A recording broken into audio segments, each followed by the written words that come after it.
ಕಂಬಳದಲ್ಲಿ ಕೋಣಗಳ ಓಟ ನೀವೆಲ್ಲ ನೋಡಿದ್ದೀರಿ. ಅದರಲ್ಲೂ ಕನೆಹಲಗೆ ಓಟ ಎಂದರೆ ನೋಡುಗನ ಕಣ್ಣುಗಳಿಗೆ ಹಬ್ಬ.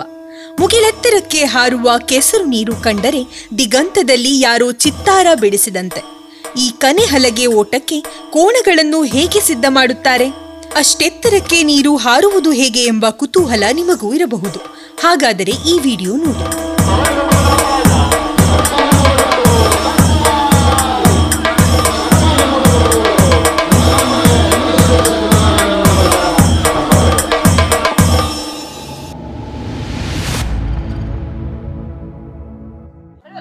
ಈ ಕೋಣಕ್ಕೆ ಕನೆಹಲಗೆಗೆ ಮರ ಸುತ್ತೋದು, ಮತ್ತೆ ಅದಕ್ಕೆ ಮರ ಹಗ್ಗ ಎಲ್ಲ ಬಿಗಿದು ಬಲವಾಗಿ ಎರಡು ಕೋಣಗಳಿಗೂ ಸರಿಯಾಗಿ ಮರವನ್ನು ಬಿಗಿದು ಇದರಲ್ಲಿ ಹಗ್ಗದಲ್ಲಿ ಬಿಗಿದು ನೆತ್ತಿ ಹಗ್ಗವನ್ನು ಕಟ್ಟಿ ಮತ್ತೆ ನುಗ ಕಟ್ಟಿ ಆ ನುಗದ ಕಟ್ಟಿ ಆದ್ಮೇಲೆ ಕನೆಹಲಗೆಯನ್ನು ಕಟ್ಟುತ್ತೇವೆ. ಕನೆಹಲಗೆ ಕೆಸರಿಗೆ ಒಂದು ನಮೂನೆಯದು ಕನೆಹಲಗೆ ಆದ್ರೆ ಹೊಯ್ಗೆಗೆ ಇನ್ನೊಂದು ತರಹದ ಕನೆಹಲಗೆಯನ್ನು ಕಟ್ಟಬೇಕಾಗ್ತದೆ.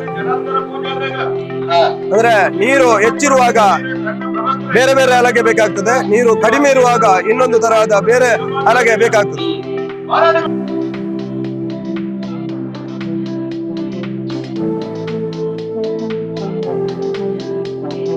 ಈ ಸೊಪ್ಪು ಕಾಸರ್ಕಣ ಸೊಪ್ಪು ಮತ್ತು ನೆಕ್ಕಿ ಸೊಪ್ಪು ಅಂತ. ಈ ಸೊಪ್ಪು ಕಣ್ಣ ದೃಷ್ಟಿಗೆ, ಅಂದ್ರೆ ದೃಷ್ಟಿ ಯಾವುದು ಬೀಳಬಾರದು ಅಂತ ದೃಷ್ಟಿಯಿಂದ ಈಗ ನಾವು ಮುಂಚಿನಿಂದ ಕಟ್ಟದಿರುವುದು. ಅಂದ್ರೆ ಹೆಚ್ಚಿನವರಿಗೆ ಈ ಕಾಸರ್ಕಣ ಸೊಪ್ಪು ಮತ್ತೆ ಇದು ಸೊಪ್ಪು ಸಿಗುವುದಿಲ್ಲ. ಅದಕ್ಕಾಗಿ ಕ್ರೋಟನ್ ಸೊಪ್ಪು ಸಹ ಸ್ಟೈಲ್ಗೆ ಕಟ್ತಾರೆ. ನಿಜವಾಗಿಯೂ ಈ ಸೊಪ್ಪೆ ಕಟ್ಟಬೇಕು, ಯಾಕಂದ್ರೆ ಅದು ದೃಷ್ಟಿಗೆ ಸಲಾಗಿ ಕಟ್ಟುವುದು. ಮತ್ತೆ ಈ ರಾಡ್ ಕಟ್ಟುವುದು ಯಾಕಂದ್ರೆ ಎರಡು ಕೋಣಕ್ಕೆ ಬಲವಾಗಿ ಒಂದೇ ಸಮಾನವಾಗಿ ಒಂದೇ ಲೆವೆಲ್ ಅಲ್ಲಿ ಓಡ್ಲಿಕ್ಕೆ ಸಲಾಗಿ ಈ ರಾಡ್ ಅನ್ನು ಕಟ್ತೇವೆ.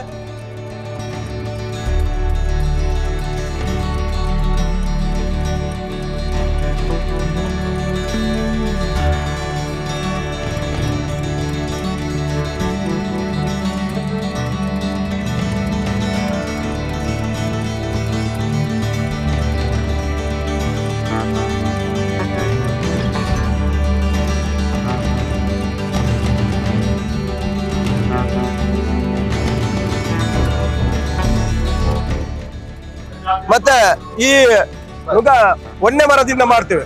ಅದಕ್ಕೆ ಪಿತ್ತಾಳೆ ಕವಚ ಮುಚ್ಚಿಸಿ ಅದನ್ನು ರೆಡಿ ಮಾಡ್ತಾರೆ.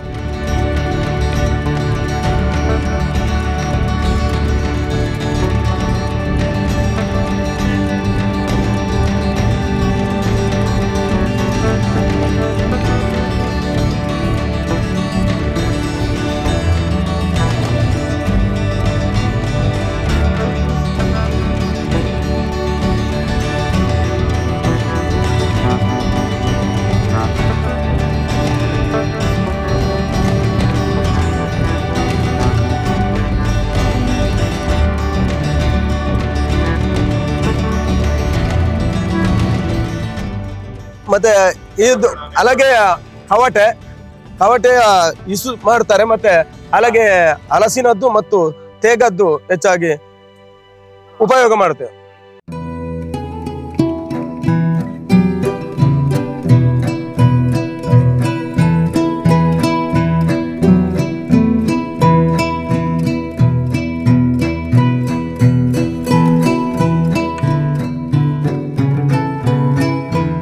ಈ ಹಲಗೆ ತೇಗದ್ದು ಪ್ರಾಚೀನವಾಗಿ ಸುಮಾರು ಈ ಹಲಗೆಗೆ ಒಂದು ಅಂದಾಜು ಪ್ರಕಾರ ಒಂದು 50 ವರ್ಷ ಪ್ರಾಯವಾಗಿರ್ಬೇಕು.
ಇದರ ಮೇಲೆ ನಿಂತು ಈ ಕೋಣದ 2 ಕೈಗಳ ನೀರು ಇಲ್ಲಿಗೆ ಬಂದು ಆ ನೀರು ಮೇಲೆ ಹೋಗುದು.